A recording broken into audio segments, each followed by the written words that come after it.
જો આપણે ત્યાં દરેક વખતે મંગળામાં કઈ લીલા, શિંગારમાં કઈ લીલા, રાજભોગમાં કઈ લીલા, પ્રત્યેક લીલાનો ભાવ છે.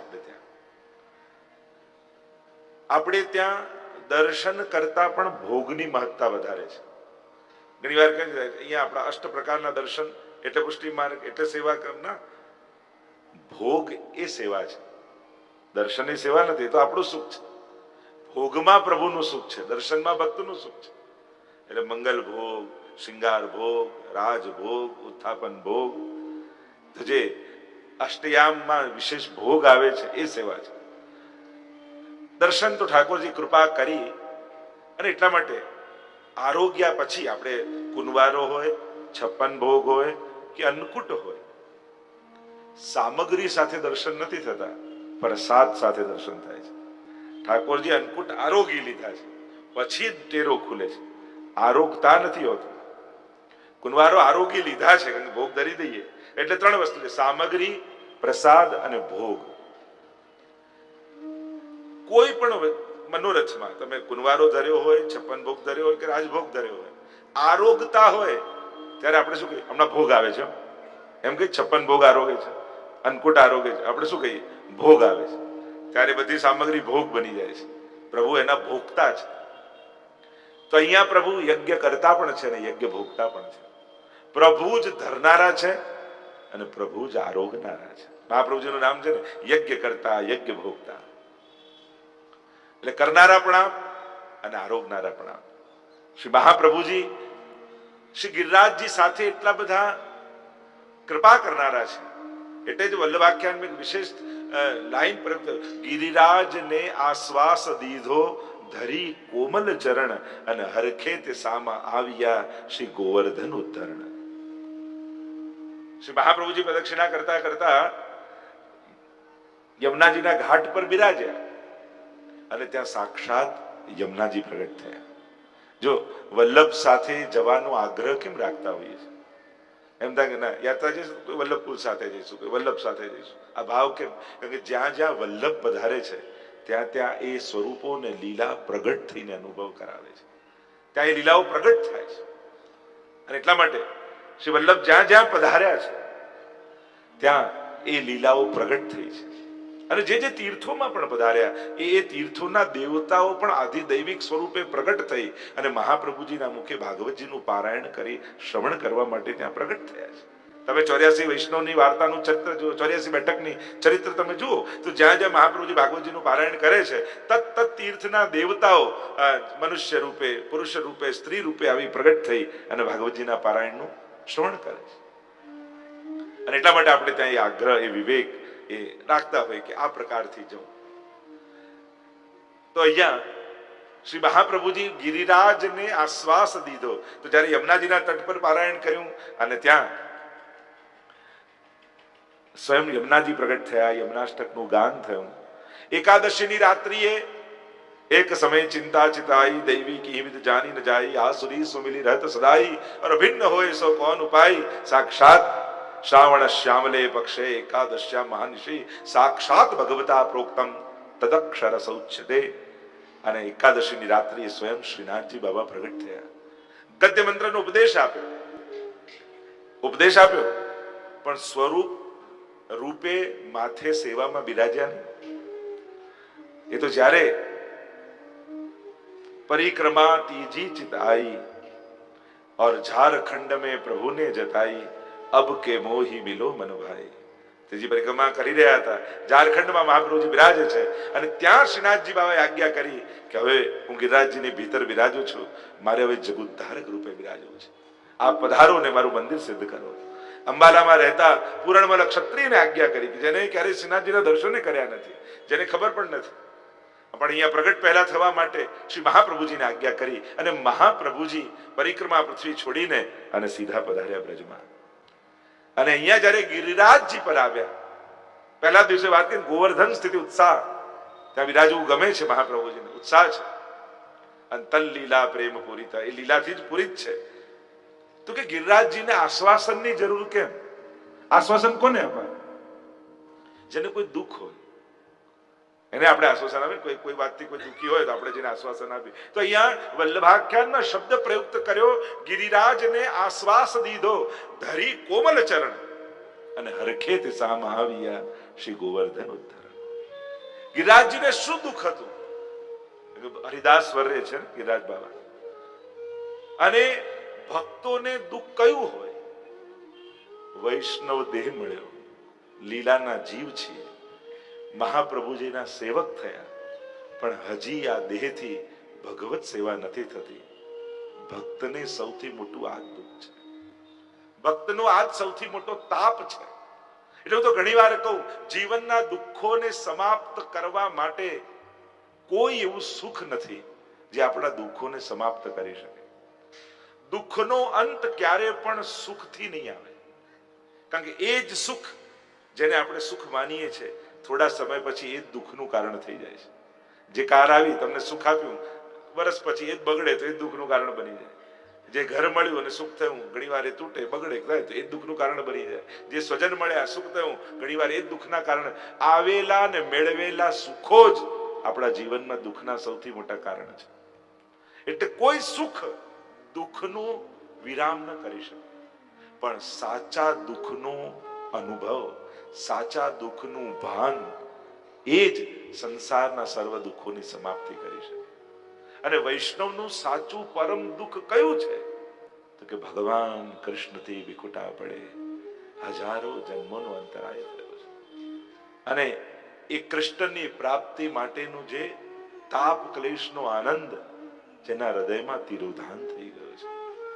એક તો વિખુટા પડ્યા એ તો સમજાય, એ તો દુઃખ છે, પણ પાછો મળવાનો એ તાપ ખતમ થઈ ગયો, એનું ભાન નથી. એ ભગવદ વિયોગનું દુઃખ એ જ સર્વોચ્ચ દુઃખ છે દૈવી જીવ માટે, કે ફરી ભગવદ લીલામાં, ફરી ભગવત સેવામાં અમારી પ્રાપ્તિ ક્યારે થશે? એ જ્યારે તાપ હૃદયમાં પ્રગટે છે ને, ત્યારે સંસારના સમસ્ત કલ્પિત દુઃખો સમાપ્ત થઈ જાય છે. સાચા દુઃખનું ભાન જ કલ્પિત દુઃખોનો વિરામ હોઈ શકે. બાકી કોઈ સુખ કે સાધન ક્યારે પણ દુઃખની આત્યંતિક નાશ ન કરી શકે, સંપૂર્ણ નાશ ન કરી શકે. યચ્ચ દુઃખમ યશોદાયા નંદાદિનાંચ ગોકુલે ગોપિકાનામ તુ યદ દુઃખમ તદ દુઃખમ શ્યાન મમ ક્વચિત. નિરોધ લક્ષણમાં મહાપ્રભુજી સ્વયં વિનંતી કરે છે આ દુઃખની. યચ્ચ દુઃખમ યશોદાયા, જે યશોદાજીને દુઃખ થયું ભગવદ વિરહ. નંદાદિનાંચ ગોકુલે, નંદાદી ગોપોને જે ગોકુલમાં દુઃખ થયું, જે ગોપીજનોને દુઃખ થયું, એવું દુઃખ મને આપજો. ભાગ્યશાળી હોય, સૌભાગ્યશાળી હોય ને, એના હૃદયમાં ભગવત પ્રાપ્તિનો તાપ પ્રગટ થાય. હરી તેરી લીલા કી સુધી આવે. પરમાનંદાસજીના મુખે ગવાયેલું એ પદ સાંભળીને મહાપ્રભુજી મૂર્છિત થઈ જાય છે. એટલે વૈષ્ણવ માટે, દૈવી જીવ માટે સૌથી મોટું દુઃખ એ ભગવદ વિરહનું દુઃખ છે. અહીંયા આશ્વાસ દીધો. એટલે ગિરિરાજજીને કયા દુઃખો, કેમ આશ્વાસન મળ્યું મહાપ્રભુના ચરણથી? તો સૌથી પહેલું એક કારણ કે શ્રીનાથજી તો બિરાજે છે મારે ભીતર, પણ સ્વામીજી વગર એકલા ઠાકોરજી વિરહ કરી રહ્યા છે. જો સ્વામીજી પ્રાપ્ત થશે તો જ મારા ઠાકોરજીને આનંદ આવશે. અને જ્યારે સ્વામીજીનું વલ્લભના ચરણોનો સ્પર્શ ગિરિરાજજીને થયો, ત્યારે એમને આનંદ થયો કે હા, હવે મારું દુઃખ ગયું, કારણ કે હવે યુગલ સ્વરૂપ સાથે મળવાનું છે. એટલે પ્રથમ મિલન કહીએ છીએ ને આપણે, જયારે મહાપ્રભુજી અને શ્રીનાથજી બંને ભેટ્યા, એટલે કે આ ભૂતલ ઉપર સ્વામીજીનું વલ્લભ અને શ્રીનાથજીનું પ્રથમ મિલન આ રીતે. તો ગિરિરાજને આશ્વાસ દીધો, આશ્વાસન મળ્યું ચરણ મૂકીને. બીજું, ગિરિરાજજીને શું દુઃખ હતું કે ઠાકોરજી તો બિરાજે છે, પણ હજી ઠાકોરજીની સેવા થતી નથી.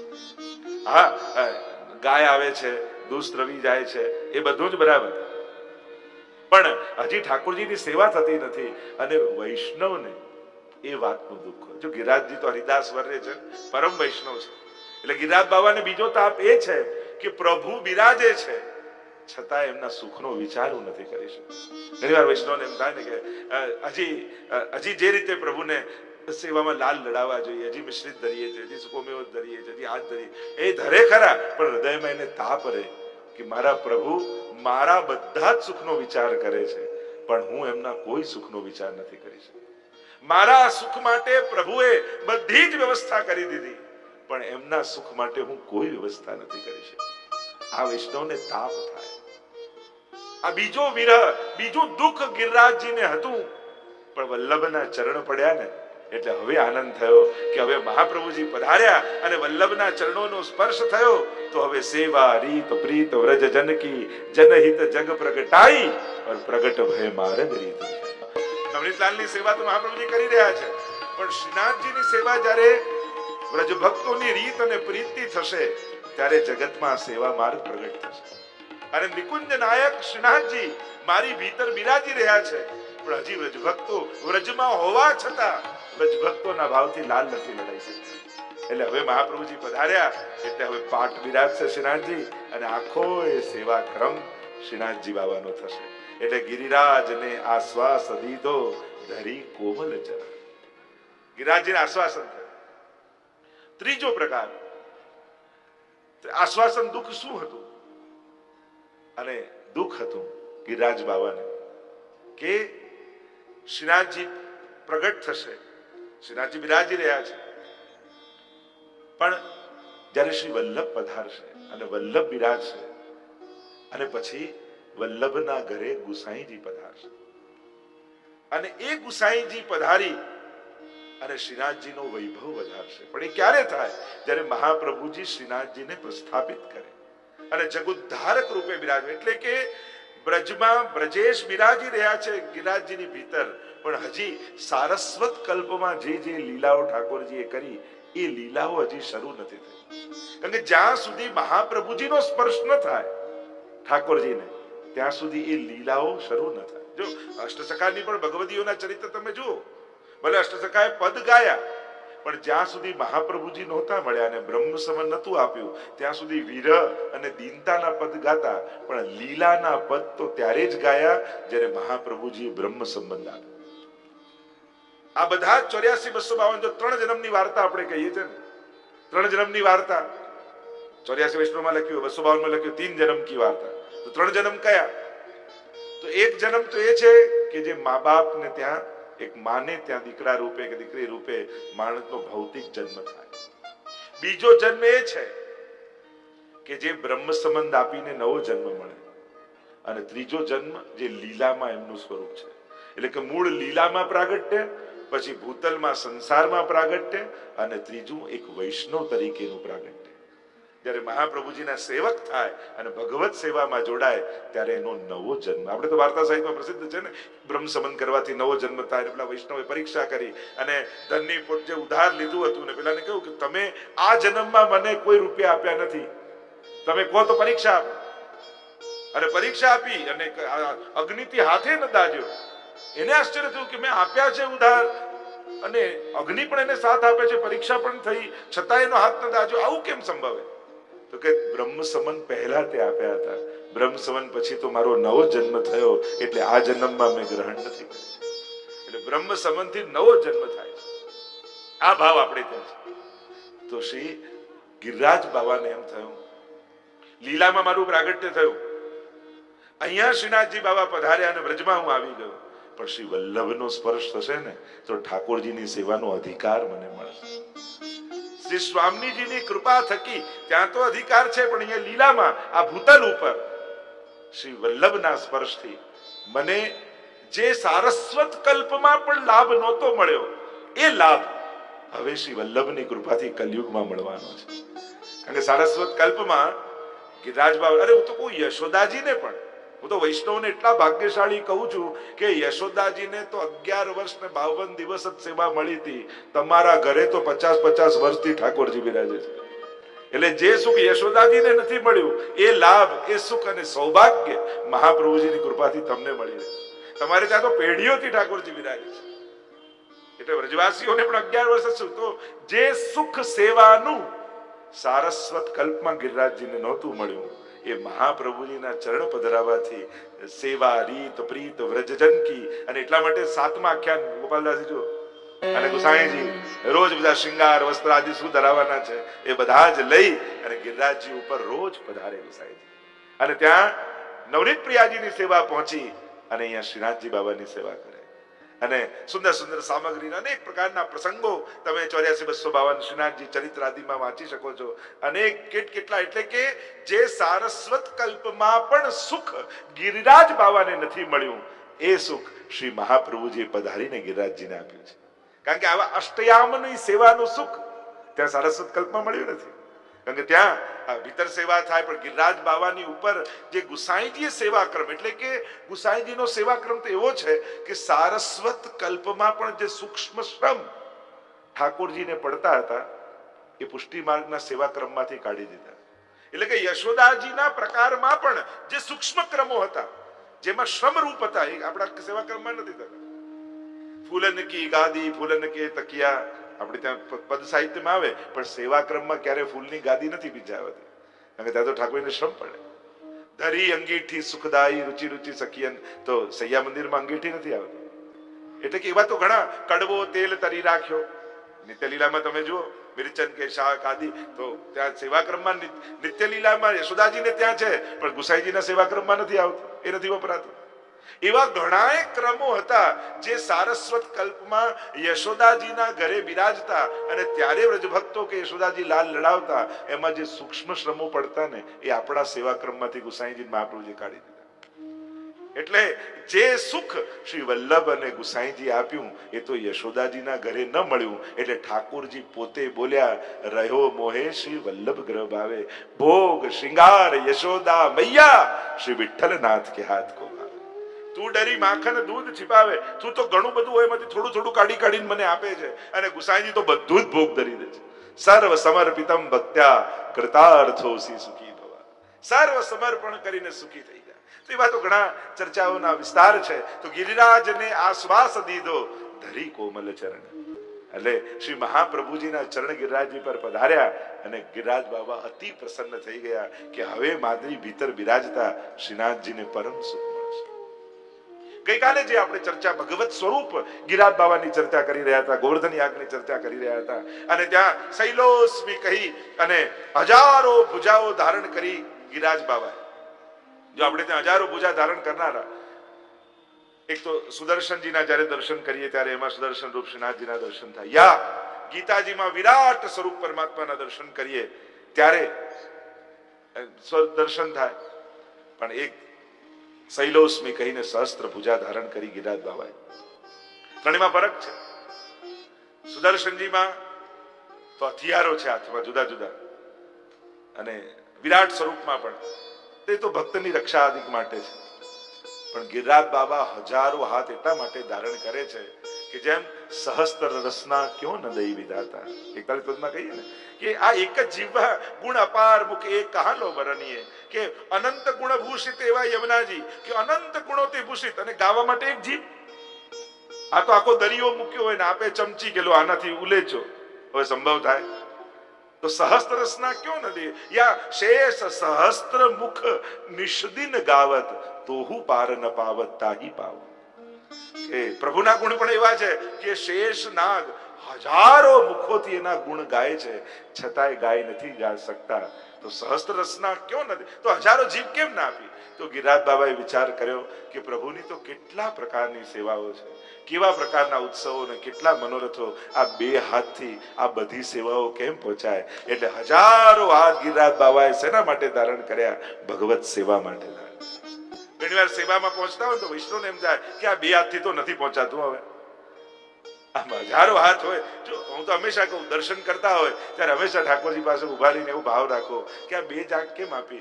રોમ રોમમાં આંખો હોત તો રૂવાડે રૂવાડેથી આપના સ્વરૂપામૃતના પાન કરત. જયારે કથા સાંભળવા બેસીએ ત્યારે એવો ભાવ રાખો, આ બે જ કાન કેમ આપ્યા? જો પૃથ્વીરાજાની જેમ કે હજારો કાન હોત રોમ રોમમાં તો રૂવાડે રૂવાડેથી આપની કથામૃતનું પાન કરત. ગુણગાન કરતા હોય ત્યારે એવો ભાવ રાખો કે આ એક જ જીભ કેમ આપી? રૂવાડે રૂવાડે જીવવા હોય તો આપને ગુણગાન કરત. એમ સેવા કરતા હોય ત્યારે એવો ભાવ રાખો, આ બે જ હાથ કેમ આપ્યા? હજારો હાથ હોત તો કોઈ બે હાથથી માળા બનાવત, બે હાથથી શિંગાર કરત, બે હાથથી જારી ભરત, બે હાથથી બુહારી કાઢત, બે હાથથી સજાવટ કરત. આવા હજારો હાથ હોત તો હજારો હાથથી આપની સેવા થાય. તો અમારા ગિરિરાજ બાબા સહસ્ત્ર ભુજા એટલા માટે ધારણ કરે છે કે હજારો હસ્તથી ભગવત સેવા થઈ શકે, ભક્તો પર કૃપા થઈ શકે. કારણ કે આટલા હજારો વૈષ્ણવો ઠાકોર ગિરિરાજ બાબાને ભોગ ધરે તો ગિરિરાજ બાબાએ વિચાર કરે આ બે હાથથી તો આરોગા એવું છે નહીં. જે આવે ભોગ ધરતા જાય, જે આવે હમણાં ઉભા રહો, કેટલા જે આવે સ્નાન કરાવે, ભોગ ધરે, સ્નાન કરાવે, ભોગ ધરે, સ્નાન કરાવે, ભોગ ધરે. ત્યારે ગિરિરાજ બાબાને થાય કે મારે તો બધાના મનોરથ પૂરા કરવા છે અને આ બે હાથથી કઈ આરોગાય એવું છે નહીં. એટલે હજારો ભુજાઓ ધારણ કરી ગિરિરાજ બાબા એને આરોગે છે. એટલે સહસ્ત્ર ભુજાધર અન્નકૂટમાં આ બધા જ વિજવાસીઓ આટલી સામગ્રી ધરી તો વિચાર કર્યો કે આ બે ભુજાથી તો આરોગાય એવી છે નહીં. એટલે સહસ્ત્ર ભુજાથી ધારણ કરે. આપણે ત્યાં એમ કહેવાય છે કે અમારા પૂર્વજ રમણ પ્રભુ સાક્ષાત ગોકુલનાથજીનું સ્વરૂપ કહેવાય. છોટે મદન મોહનજી પાસે આજે પણ એમના બેઠકજી છે. સૌથી પહેલો 56 ભોગ ગિરિરાજજીને એમણે આરોગાવ્યો અને એટલો 56 ભોગ એટલો મોટો સુરભી કુંડ પર થી ધરી સામગ્રી તે છેક દંડવતી શિલા સુધી સામગ્રી આવી. એવો એમનો મનોરથ. અને પોતાના હાથે જયારે સિદ્ધ કરતા હોય એમ કહ્યું, વિતરિયાજી કહ્યું કે જરાજ ઘી ખૂટી ગયું છે અને આપને યમુનાજીમાં એટલી અનન્ય આસક્તિ હતી કહેવાય કે એ જે પણ મનોરથ કરતા ને યમુનાજીમાં બધી સામગ્રી પધરાવતા અને લોકોએ લેવા માટે અંદર કૂદકો મારતા ને તે ગણિકાએ ન મળતી. કારણ કે સાક્ષાત યમુનાજીને ગ્રહણ કરી લેતા. એવો યમુનાજીનો આપનો સાક્ષાત અનુભવ. અને જયારે આપનો લીલામાં પધારવાનો સમય આવ્યો અને યમુનાજીના તટ ઉપર જ છોટે મંદિર, ત્યાં રમણ પ્રભુની બેઠક અને પહેલા માળ ઉપર બિરાજ્યા છે ને યમુનાજી તો ઉષ્ણકાળનો સમય સુકાયેલા છે. અને આપે કહ્યું કે ના, અમકો લેવે તો યમુનાજી આવી, યમુનાજી મને લેવા આવશે, મને નીચે પધરાવી દો જમીનમાં. અને બધા જયરાજ હમણાં તો યમુનાજીમાં જલવી નથી. અને એટલો વરસાદ, પ્રસંગ તો લાંબો પણ એટલો વરસાદ પડ્યો કે છેક યમુનાજી ઊંચા થતા થતા થતા સીડીઓને થઈને પહેલે માળે પધાર્યા અને આપે યમુના પાન કર્યા અને પછી લીલામાં આપનો અંગીકાર. તો પહેલો 56 ભોગ સુરભી કુંડ પર આપે એવો કર્યો ને ઘી ખૂટ્યું. તો કહ્યું જરા જ ઘી નથી. અરે વ્રજમાં તો ઘી રૂપે શ્રી યમુનાજી પાંચે અમૃત રૂપે બિરાજે. જાઓ જમના જલ કી ગાગર ભર લાવો અને યમુના જલની જલ ગાગર ભરીને લાવો, કઢાઈ में પધરાવો. અને જ્યાં કઢાઈમાં પધરાવ્યું તો ઘી બની ગયું અને ઘી બન્યું અને ત્યાં સામગ્રી સિદ્ધ થઈ. ગિરિરાજ બાબાને આરોગાવાની છે અને એટલા વખત જરા જ કોઈ વૈષ્ણવ ઘીની સામગ્રી પધરાઈને આવ્યું છે કે જાઓ જમનાજીમાં પધરાયો. અને જ્યાં જમનાજીમાં પધરાવ્યું તો જમના જલ બનીને ત્યાં યમુનાજીમાં રહેવા લાગ્યું. તો અનંત પ્રસંગો શ્રી ગિરિરાજ બાબાના અને શ્રી યમુનાજીના આપણી સાથેના આપણા જીવનકાળ દરમિયાનના અનેક એવા અલૌકિક પ્રસંગો છે. એવી અનન્ય આસક્તિ આપને છે. અને એવા ઘણા પ્રસંગો, દામોદરલાલજી એમના વંશજ, એમને યમુનાજી સાક્ષાત લેવા પધારે છે. મેં પ્રસંગ કયો દામોદરલાલજીનો પ્રસંગ છે. એ રીતે રમણ પ્રભુના અનેક પ્રસંગો છે કે જેમને આવી કૃપા શ્રી ગિરિરાજ બાબા એમને કરી. તો શાસ્ત્ર ભુજાથી ધારણ કર્યું. પ્રસિદ્ધ પ્રસંગ છે. ઇન્દ્ર કોપાયમાન થયા, સમાચાર મળ્યા વ્રજવાસીઓએ ગોવર્ધન યાગ કોઈ કર્યો છે, ઇન્દ્ર યાગ બંધ કર્યો છે. વાચાલમ બાલિશમ સ્તબ્ધમ મગ્નમ પંડિત માલિનમ. ઇન્દ્ર અપમાનજનક શબ્દો ભગવાન માટે બોલે, પણ મહાપ્રભુજી સુબોધનીજીમાં એ અપશબ્દોને પણ સ્તુતિ પરક કરી દીધા. ઇન્દ્ર નારાજ થયા અને કહ્યું આ કોણ છે બાળક? વાચાલમ બાલિશમ, બહુ બોલનારો. વાચાલમ, મહાપ્રભુજી અર્થ કર્યો વાચાલમ, જ્યાં વાણી પહોંચી ન શકે એવા ઠાકોરજી છે. જો આજ તો આચાર્યો, મહાપુરુષો, સંતો, ભગવદીઓની આજ તો વિશેષતા છે. સમાજે કરેલા અપમાનો પણ આપ તો સ્તુતિ રૂપે કરે છે. એ પરક અર્થ કર્યો. ઠાકોરજી માટે અપશબ્દો બોલ્યો, મહાપ્રભુજી અર્થ સ્તુતિ પરક કર્યા. અગ્નમ પંડિત માનિનમ, બહુ પોતાને જાણકાર સમજતો હોય પંડિત માનિનમ, તો કે આપ તો પંડિતોના પણ માનેલા છે. એમ ઘણા સુંદર અર્થો કર્યા. અને અહીંયા ઇન્દ્રએ સંવર્તક નામના મેઘોને આજ્ઞા કરી કે જાઓ પ્રલય કાળમાં જે વર્ષા કરે એ મેઘોને કહ્યું જઈને વ્રજને ડુબાડી. અને કાળા કાળા વાદળો ઘેરાવા લાગ્યા. વ્રજવાસીઓ ગભરાયા. મોટી મોટી શિલાઓ પડતી હોય એવી વરસાદની બૂંદો પડવા લાગી. પ્રભુની પરીક્ષામાં પણ ભક્ત પર તો કૃપા જ હોય છે, પ્રભુનો પ્રસાદ જ હોય છે. આપણને જે પરીક્ષા જેવું લાગે એના પરિણામમાં પ્રભુનો પ્રસાદ જ મળતો હોય છે. ઘણીવાર દધીનું મંથન કરો, માખણ ત્યારે જ પ્રગટ થતું હોય છે. એમ ઘણીવાર જીવનના અનુભવો જ આપણને ભગવાન તરફ વધારે આગળ લઈ જતા હોય છે. જ્યારે બહુ જ અનુકૂળતા અને ધાર્યા પ્રમાણે જીવન ચાલતું હોય ને ત્યારે માણસને ઘણીવાર પ્રભુ પણ યાદ નથી આવતું. જ્યારે પોતાનું ધાર્યું ન થાય ત્યારે વિચાર આવે કે આ કોનું ધાર્યું થયું, આવું કોણે વિચાર્યું, અને ત્યારે એને પ્રભુની સુધી આવતું હોય છે. એટલે કુંતાજી વિપદ સંતુ ન સશ્વત સંકટો અને વિપત્તિઓથી મારું જીવન ભરો. કેમ? કારણ બધું મારું ધાર્યું થશે ને તો મને એમ લાગશે કે આ જીવન તો મેં જેવું વિચાર્યું એ રીતે ચાલે છે. પણ જ્યારે મારું ધાર્યું નહીં થાય ત્યારે મને ભાન આવશે કે ધાર્યું તો ધણીનું થતું હોય છે, ધાર્યું તો પ્રભુનું થતું હોય છે. ચિત્ત તું સિદ્ધને ચિંતા કરે, કૃષ્ણને કરવું હોય તે કરે. પ્રભુ ઘણીવાર આપણા અસમર્થતાનું ભાન કરાવે, કારણ કે માણસને એની સફળતાઓ ઘણીવાર એના પતનના કારણ બની જતી હોય છે. એમ થાય કે બધું પ્લાનિંગ. બે વાતમાં ઠાકોરજીને બહુ હસવું આવે. એક માણસ જયારે એવું બોલે ને, મેં મારા ફ્યુચરનું બધું જ પ્લાનિંગ કરી રાખ્યું છે, મને કોઈ ચિંતા નથી, ત્યારે ઠાકોરજીને હસવું આવે કે આ તારું પ્લાનિંગ છે, મારું કંઈક જુદું છે. જયારે માણસ એમ કે મેં મારું બધું ફ્યુચરનું બધું જ પ્લાનિંગ કરે, ત્યારે ઠાકોરજીને બહુ હસવું આવે. અને બીજું માણસ એમ કે હું છું એટલે બધું ચાલે છે ને હું નહીં હોઉં ત્યારે ખબર પડે કેમ ચાલે. ઠાકોરજી કે તને ચલાવતા મેં જ શીખ્યો છે, એટલે તારા જવાથી કાંઈ ફેર પડવાનો નથી. ભગવાન, હું તો કહું ને, દુનિયામાં ભગવાને કોઈને એટલા મહત્વના બનાવ્યા જ નથી જેનાથી ભગવાનનું કામ રોકાઈ જાય, જેનાથી પ્રભુનું કામ રોકાય. એટલો મહત્વનો આ દુનિયામાં કોઈ માણસ નથી. અરે દેવતાઓના પણ ઈચ્છાઓ નથી ચાલતી પ્રભુની આગળ, તો સાધારણ મનુષ્ય, અને એમાં પણ બીજા કોઈનો ગુલામ હોય કે ન હોય, પણ માણસ પોતાની ઈચ્છાઓનો તો ગુલામ છે જ, પોતાના મનનો ગુલામ તો છે જ. જરૂર નથી કે આપણો બીજો કોઈ દેખાતો માણસ માલિક હોય. એમ બીજાની ગુલામી માણસને ગમતી નથી, પણ મનની ગુલામી માણસને બહુ ગમે. બાકી બધાની ગુલામી એને શ્રમ આપનારી હોય છે કે આના કયા પ્રમાણે મારે ચાલવાનું, આખી જિંદગી એના કયા પ્રમાણે કરવાનું. ક્યારે મનને આવો ક્વેશ્ચન કર્યો છે? તું કે એમ જ મારે કરવાનું? ના, હું તો વલ્લભ કહેશે એમ કરીશ, તારું કહ્યું નહીં કરું. મારા ગુરુ કહેશે એમ કરીશ, તારું કહ્યું. ક્યારે આવો અપોઝ કર્યો છે મનને? નહીં તો બહુ કોઈ ઓર્ડર કરતું હોય ને તો આપણી ધીરજ ક્યારેક તો ખૂટી જ જાય. ભલે ગમે તેટલી મોટી કંપનીમાં કામ કરતો, છેલ્લે એ બોસ સામે પણ બોલાઈ જાય. માણસ ધીરજ ખૂટે ને કે તમે કહો એમ જ મારે ચાલવાનું, આવું મારાથી નહીં થાય. કારણ કે માણસની ગુલામી સ્વભાવ નથી, માણસની મુક્તિ મનુષ્યનો સ્વભાવ છે. એટલે ગુલામી મનુષ્યનો સ્વભાવમાં નથી આવતો, એટલે એને ગમે નહીં કોઈના અંડરમાં રહેવું, કોઈને ન ગમે.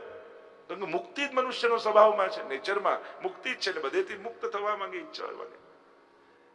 પણ ભગવાન પાસે આશ્રયમાં, જો ગુલામી અને આશ્રય બી ફરક છે. આપણે ઠાકોરજીના ગુલામ નથી, પણ પ્રભુના આશ્રયમાં છે. બંનેમાં ફરક છે. પહેલામાં તો પરાણે રહેવું પડે, આશ્રયમાં જવાનો તો આનંદ હોય. કેમ? ફરક એટલો જ, કઈ એક નાનકડું બાળક હોય, માં એને ક્યાંય ન જવા દે, એના ખોળામાં જ રાખે, તો માનો ખોળો એ બાળકનું ગુલામી કે બંધન નથી. જે માના ખોળામાં એને મુક્તિનો આનંદ આવે ને, એને છૂટો મૂકી દો તો રડવા લાગે. એના માટે માથી દૂર થવું, મુક્ત થવું એ બંધન છે, અને માની ગોદમાં રહેવું એ જ મુક્તિ છે. એમ ભક્ત માટે ગુરુ ને પ્રભુથી દૂર જવું એ જ એનું બંધન છે, અને એમના ચરણમાં રહેવું એ જ એમની મુક્તિ છે. એમની આજ્ઞામાં રહેવું એ જ એની મુક્તિ છે. શ્રી વલ્લભની આજ્ઞામાં જીવીએ એનાથી મુક્તિનો અનુભવ બીજું શું? ત્યાં આપણને જરાય બંધન લાગે ના? એ તો આપણી મુક્તિ છે કે હું બધાથી મુક્ત છું. તો પ્રભુનું બંધન એ મુક્તિનો અનુભવ કરાવે, અને સંસારનું બંધન એ ગુલામીનો અનુભવ કરાવે.